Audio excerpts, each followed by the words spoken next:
Hello, everyone. It is the interview queen, Alicia Atout here, and we have an absolute legend on the show today as I am so excited to welcome Flex Wheeler to the show. Hi, Hi, love. How are you? I'm good. How are you? I'm doing great. Let me turn my phone off. I'm doing great. It's an honor to be on your show and everything. You've accomplished a lot in a short period of time. So I'm just as excited to be on your show as you having me. So kudos. Thank you so much. The moment that you replied, I was so excited. Then I was doing that live with Kevin Levrone and you popped in. I was Right. like, oh my gosh, this is the time to be like, come on over. So now we're here. I'm super excited, obviously. So first things first, you're living in a pretty crazy and unique time right now. So how are you doing over there with all of the craziness going on in the world? Fine. Here in Vegas is not absolutely that crazy. I haven't seen any fights or people, going nuts like unfortunately in some of the other parts of the world and country, but it's fine. I do the majority of my work from home and the computer. Obviously because of what I just went through over the last year, I normally would be traveling, so not traveling right now and it's shut down. So, but what are you going to do? You make the best of it and you continue moving forward. And something I've noticed with a lot of people during these times is they've taken up some really random crafts. Like some people got super into cooking while others are just watching tons of television, which they normally wouldn't because it's always go, go, go. So have Right. you found yourself picking up anything different over the last few months? And I think it's been happening, since like March? So we've had some time to kind of adapt. No, actually, for me, honestly, it's business as usual. Okay. I'm not really shut down from doing anything I would normally do due to these circumstances. Like I said, traveling is closed. I would normally be traveling a little bit more, but as I alluded to earlier, due to everything, I wouldn't have been traveling yet. I haven't really slowed down business or anything like that. I'm a Netflix guy, so I have it on my phone and my computer, but I just find it really interesting that they're seems like they're pretty smart because now they're putting all the crazy movies back up like what is it, Quarantine and all that stuff. So I'm like, Right. Yeah, I saw that pop up the other day. I'm like, ooh, I yeah, see what you guys are trying to do over here. yeah, very smart and very wisely all the movies. And obviously not to get too deep into that, but it's interesting if you look at a lot of previous movies, it alludes to almost everything they're doing now, and it's kind of interesting. But anyway, yeah, we can spend days discussing that. Right, just being conspiracy theorists over here. If it is really conspiracy or what, it's just Right, who very, knows? very ironic, very ironic about some of this stuff. Well, I know something that you actually were able to get up to once again was swimming, and that was actually a really special moment for you. You posted the video of you in the pool not too long ago, and the Yeah. joy on your face just immediately made me smile because it's something that you really didn't know if you'd be able to do again. So, how was that? Just kind of soaking in that summer sun, being like, "All right, I'm back. This is an amazing step forward." Um, it was a real fear of mine. My daughter lives in my children lives in California, my youngest, and my daughter comes down and spends as much time as possible on Pearl, and she's 12 now. So one of our biggest things is she loves swimming, so that would be a great thing for us to do all the time here. And we play basketball in a pool and all that. And I had been thinking about it before she came to visit me, like, wow, I'm honestly terrified about getting in there, having one leg. And if I slip, if I fall, can I actually swim? How is that going to feel? How's it going to feel to my residual limb? So it was really a lot of fear. I would literally lose sleep over it because I wanted to have that bond with us, Of still between course. me and my daughter. And I was very open about it with her, and I told her about my fears, and I was going to wait till she came here. And then when she got here, I just, she would swim and I'd just be looking at her, swim. And she wouldn't urge me to get in or anything, but it's like, I need to seize all the moments. Tomorrow isn't guaranteed. And, I wanted to keep making these, great memories with my youngest daughter.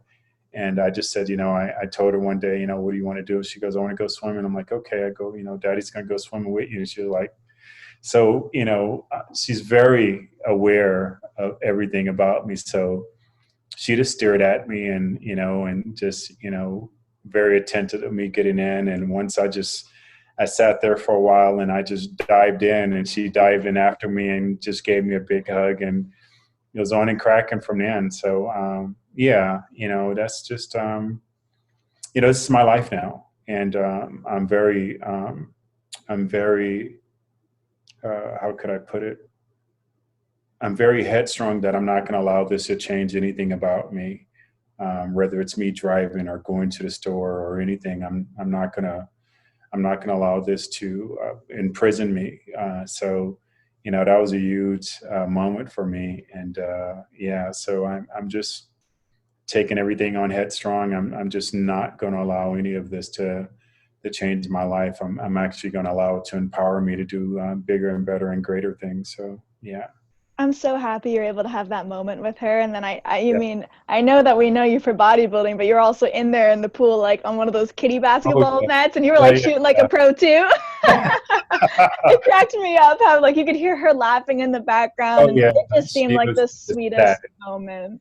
Yeah, she was ecstatic, and I think she enjoyed that also. And she expressed that she was happy I could get in, and I just told her it was because of you. You gave me strength, and it's just something that we bond. So we go swimming all the time now. And, finally they did give me a leg that I could use to swim in, but it's heavier, Okay. and obviously, so, I go through a lot of pain, but, I mean, there's no back door to this, so, figure it out and move on. And there's no excuses, no matter what. I can't accept excuses about myself. So for nothing. So it's figure it out, conquer, adapt, and move on. No, it's so incredible watching everything that's been thrown your way and how you really do just move forward. I remember watching all your uploads on your YouTube channel as they gradually came out. And it's just so inspirational because you've said before how you run towards goals. Sometimes you walk and other times you're forced to crawl, and how you're just not a quitter regardless of what's thrown your way. So do Yeah. you kind of have a key over the years to that resilience and never quitting? Like, have you always been that way, or did something kind of turn in your life where you thought, okay, I have to take everything on headstrong? No, I always honestly, have very low self-esteem. I've always have just from my childhood. I honestly always thought I was a quitter and I didn't try hard enough, and I was always my worst enemy. It's through life and events that I've been through that other people would tell me how strong you were to go through that. And I'm like, because in my mind, it's like, try harder, do better. That's not good enough, man, really. So Right. I'm always my worst critic when it comes to that. But to answer your question, I loathe the fact of losing. I loathe the fact of not giving everything I have. It's a double-edged sword. So I'm highly driven, but on the other end, I'm highly driven. So I'm never happy because I'm Right. highly There's driven. always So something else you want. yeah. So but yeah, I've always been that way, not knowing it. I'm more aware now, and even simple things. I remember when I was training for getting ready for the Olympia again after everything I've been through, and I was training with my best friend Stan Efferty, and I was training with his wife, and we were doing leg press, and she's a beast in the gym, and just as he is, and she was just staring at me. She's like, "How do you do that?" Like, how do I do what? She goes, I mean, just, everything you've been through, your age, and you're in there just like killing it. And I'm like, honestly, I can't look at it that way, or else it'll seem difficult. I just do it. I can't, even what you're saying now, I can't really allow that to seep into my head that things I'm doing are difficult, because then they become difficult. I just kind of go on autopilot, and I just go out and do it. But I can't, even a friend of mine's like, geez, look at everything you've done in the last 8 months of your amputee. And I'm like, I don't really think I've done a lot. He goes, no, just you That's walking and crazy to think that you and, don't see it and that way. no, I don't think I can. And again, if I did, I think I would be limited, and, a friend's like, I would have thought it'd been like 2 or 3 years since your amputee. I'm like, no, actually this month is just 8 months. And he's goes, that's crazy. And I'm like, really? I'm just like, I don't see it that way. So I think, like most, apex people who are overdriven. We set incredible high goals for ourselves. And when we achieve it, me, myself personally, I look at it as, how come you didn't do that faster? Or why didn't you do that better? So, again, it's a double-edged sword. I'm overdriven, but the bad part about it is I don't often sit back and say, yeah, that was good, or I'm proud of you, and I'm just not wired that way. I can't do that. It's really amazing to hear someone so decorated in their field say that, because for me, when it comes to interviewing, for instance, like I'll get a mega interview and I'll be so thankful and super excited about it. But then kind of once in a while, it doesn't sink in how fantastic of a job you did, or maybe the achievement, how big it was. And so you're just kind of on to the next, and you really just are go, go, go. And I've had this talk with my parents many times, because they bring it up, how they're like, you really do sometimes just have to chill and let it sink in and realize you've done something great. And it's not a tooting your own horn thing. It's just sometimes you really do need to smell the roses. So it's really interesting to hear you say that, because I completely relate. It's kind of rare that I'll be like patting myself on the back or anything, because you're just thinking about what else you can do afterwards. So no, I noticed towards the middle of my career I was like that, but I was talking to Lee Labrada, the other day, and I was like, I don't really remember anything. I was even talking to Ronnie Coleman, a great friend of mine, and I was like, do you remember any of our battles? He goes, not really. Other people say things that happen on stage, and then it'll spark or jog my memory, but I don't really remember them. And I was asking Ronnie, I go, is that sad that we don't remember? He goes, I don't know. But, my thing was, when I won a show, I would give myself just a few hours that Sunday after the show. I would say, okay, have fun Sunday, Saturday, eat whatever you want. But come 12 o'clock Saturday night, it's in the past. No one gives a damn. No one's going to be afraid of you next Saturday because you won this show. So don't live in the past and come and get taken out. No one's going to be scared of you. Nobody cares that you won the last show. They want to take you out next week. So I would always give myself just a few hours to enjoy it, and then I would literally just forget about it, like it didn't mean anything. Show. Yeah, and because I was in fear of partying or being too happy what I've done, and the next thing you know, somebody comes in and kicks my butt next week, and really now that show doesn't mean anything, because then they can go back and say, maybe I could have beat you at that last show that you won if I was there. So I've always been wired that way, and I remember telling myself, actually, enjoy it when it's over. When this is all over, enjoy it, then sit back and smell the roses. But even now, I'm like, I don't remember it. I look at pictures, or I look at some of my interviews from being on stage, and I'm like, that person is really foreign to me. It's really foreign. Yeah.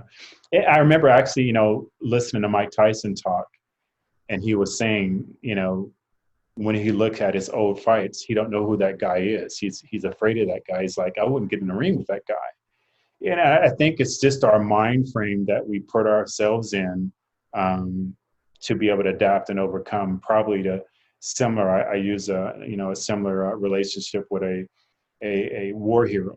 When he's in a mix of things, he'll do whatever's necessary to protect him and then men and women on the side of him.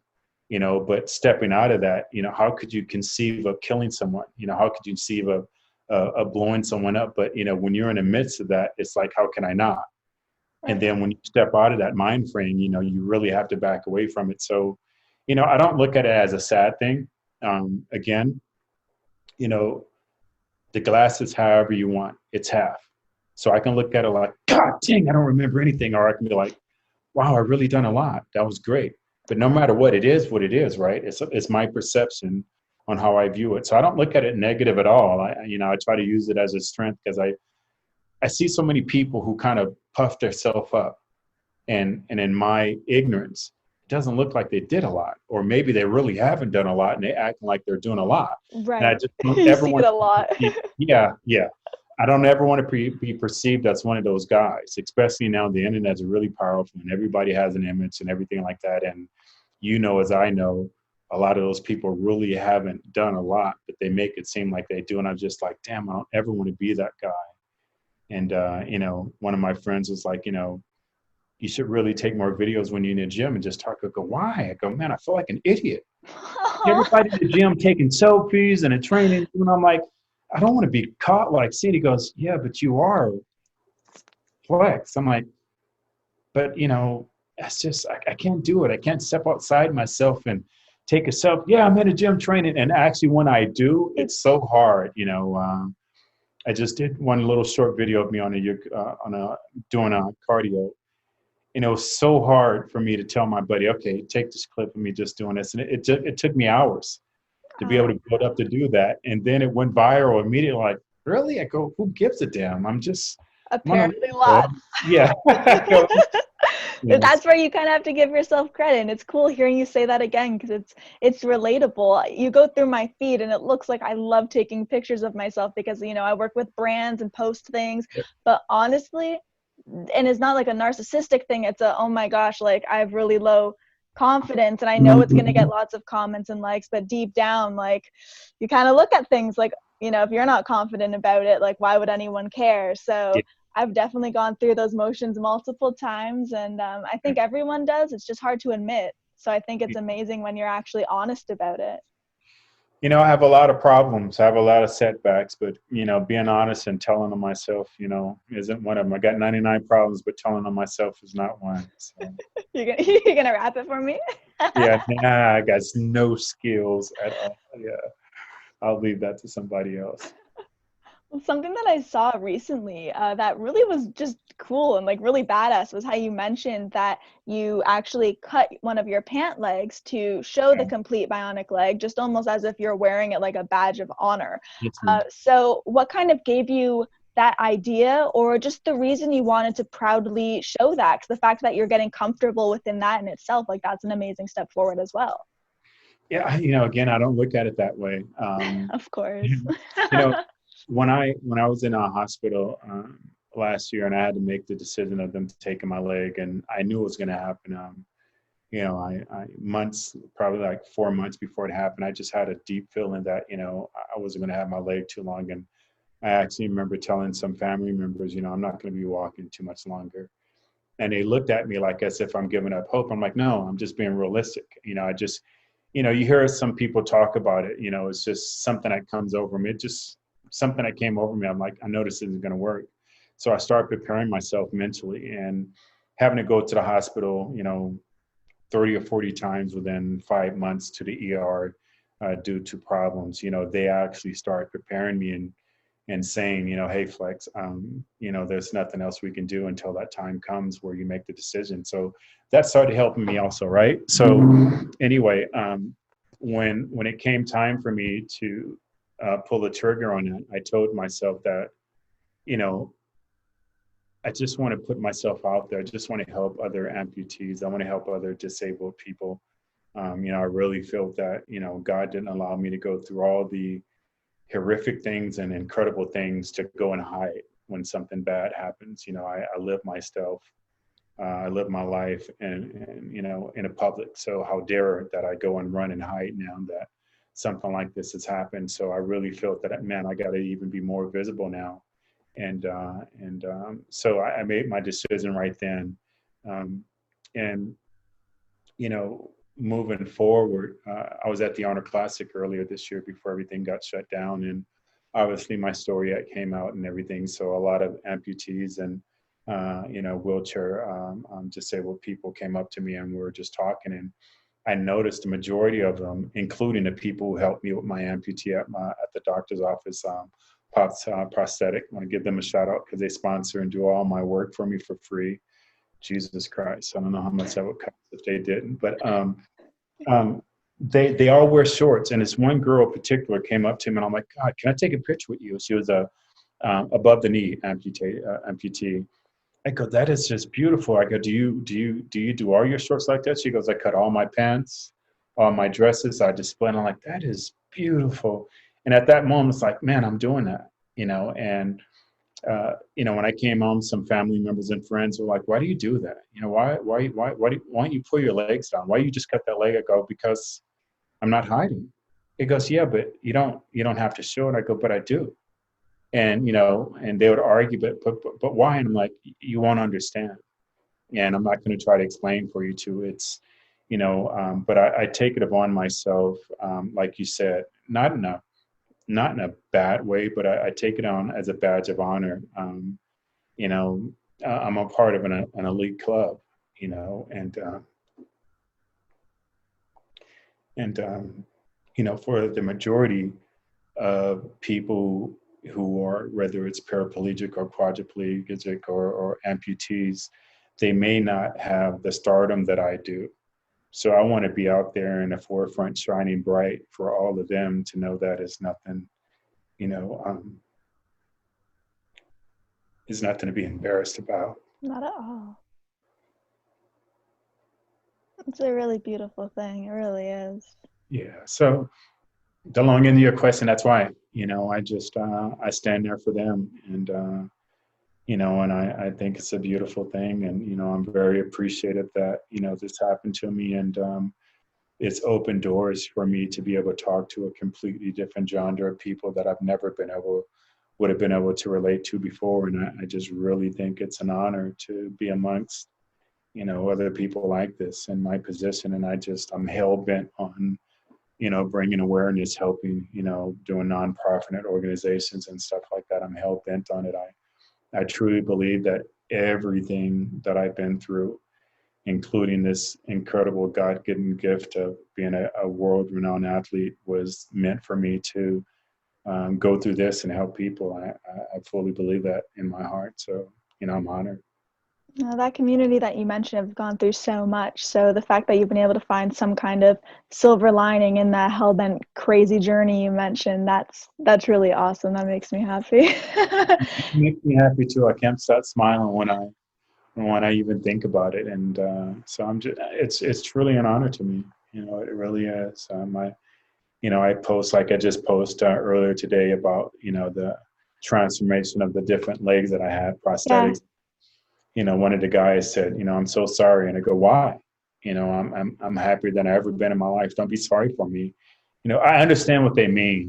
Of course, it comes from a heartfelt place. Yeah, I understand. I truly understand what they mean. But, that thing in Rome, when in Rome, do what the Romans do. I'm like, no, I mean, no matter where I'm at, I mean, no matter whether I'm in Rome, they always saying, what happens in Vegas stays in Vegas. No, I'm me wherever I go, and I'm not going to transport or change or act a certain way. So I'm just going to stand strong and be me. That's my greatest battle, is falling in love with me and being, you know, um, acceptable to who I am, my strengths and my weaknesses. And then as a part of that, you had mentioned the incredible career that you have had and you have experienced. And of course, you are a 4-time Arnold Classic winner, which is Done just your research. like, that's not a very obvious fact. Yes, it's an amazing, amazing achievement. And I know that prior to that, of course, martial arts was really your first love, and then came the bodybuilding. And I know that some of your favorites go from Jet Li to Jackie Chan. And I was actually introduced. You shook your head like you're almost like excited to get into that. Yeah, I mean, it is nothing like the art of fighting. It is so beautiful. I mean, you know, I, as I've said many times before, and my trainer, Ty McGuire, has said many times before, because he was the one who actually pushed me to get into bodybuilding when I was fighting, and he point blank said, you're a billion times better fighter than you are as as a bodybuilder. He goes, but at that time there was more opportunity in bodybuilding than it was in martial arts, and no, it's just, I'm not into drugs. That's just not me. But I can imagine whatever a heroin addict or a coke addict feels that first hit. That's what it's like when I'm in a ring fighting. It's such a joy and adrenaline, and weirdly to say, even to get hit hard, it's like, oh God, yes, let's make it happen, dude. Let's get it on. Oh, wow. No, it's just a beautiful thing. I mean, I was a kicker. I was considered a kicker, a high level kicker. And for me to take my foot from the ground and hit you in the head quicker than you could even realize it was beautiful to me, and watching videos and slowing them down and watching me launch an attack, and, my foot might be about here and you see their eyes finally open.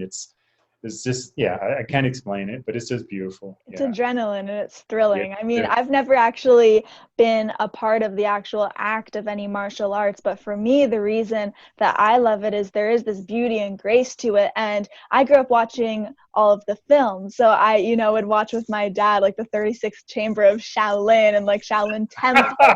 And I would watch all these films and be like, oh, and Crouching Tiger, and be like, oh my gosh, this is incredible. So for Tiger, you, beautiful movie. it's Yeah. amazing. I watch it all the time. So for you, did movies in essence get you into it? Did you somehow just come across the actual art form professionally and then you got into it? Like how were you exposed to that?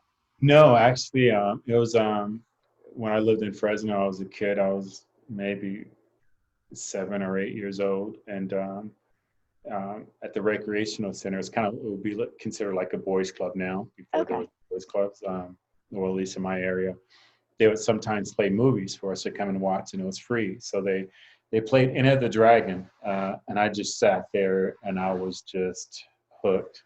I Yes. mean, I fell in love with his Bruce Lee, the character, the underdog, and I was a little pencil neck, nothing little kid who was getting always kind of bullied in the neighborhood. And right after the movie, they started offering martial arts free lessons there, and I signed up. I was actually a little bit too young. I was a year too young, but he allowed me to sign up and train, and that's how it started happening. And I was hooked. And, later on in fighting, I got the joy of meeting Bolo Young, who was in, Enter the Dragon.